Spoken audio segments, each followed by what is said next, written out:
আমি এখন সেজে গুজে রোস্টে বসেছি, কারণ আজকে রান্না করব আমি দেশি মুরগির মাংস, কালকে যেটা পাড়া থেকে এনেছিলাম, তাই এখন বাটাবাটির রান্না তো কেউ সেজে গুজে করে না, ভিডিও বানাবে বলে সেজে রেখেছে।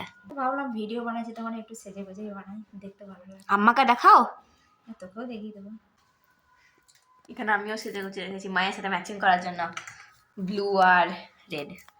আমার কাছে রেড বেশি কিছু নাই, আমি রেড খাস ভালো লাগে না আমার। একটাই যে আদা নিয়েছি, আদা রসুন এখন বাটবো, বাটাবাটির কাজ হবে। আমি এখন আমাদের পিছনের বাগান বাড়িতে চলে এসেছি বাটাবাটির কাজ করতে, শিল নোড়াতে বাটবো।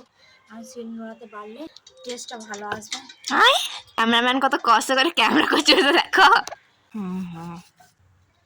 এই বাটাবাটির কাজ করতে গিয়ে অবস্থা খারাপ, পেটে পুরো ব্যথা হয়ে যায়। ভাত খেতে বসে পড়েছি, গরম গরম ভাত, গরম নয় ঠান্ডা হয়ে গেছে, গরম ছিল। মূলো ভাজা নিয়েছি, সরি মূলো শাক ভাজা, মূলো ভাজা বলছি, মূলো শাক ভাজা রসুন পেঁয়াজ দিয়ে ভেজে নিয়েছি, ভালো লাগে খেতে এরকম করে। আর এটা আছে ফুলকপি আলু দিয়ে, মাছের মাথা দিয়ে ফুলকপি আলুর তরকারি, যেটা কাল রান্না করেছিলাম এখনো রয়ে গিয়েছে। আর আছে আলু ভাজা, গরম গরম আলু ভাজা, এটা একদম গরম আছে, কাঁচা লঙ্কা দিয়ে।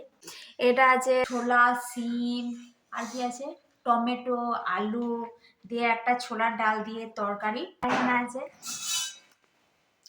ভাগ করে নিয়েছি, আজকে মাছ নেই, আজকে আছে ডিমের অমলেট। এখানে মেয়ের জন্য একটা আছে ডিম ভাজা, আর আমাদের জন্য একটা একটা করে আছে।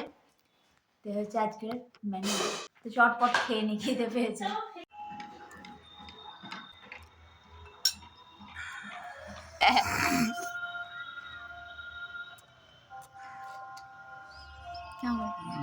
একটা লঙ্কা নিয়ে দেখো আরো ভালো লাগবে।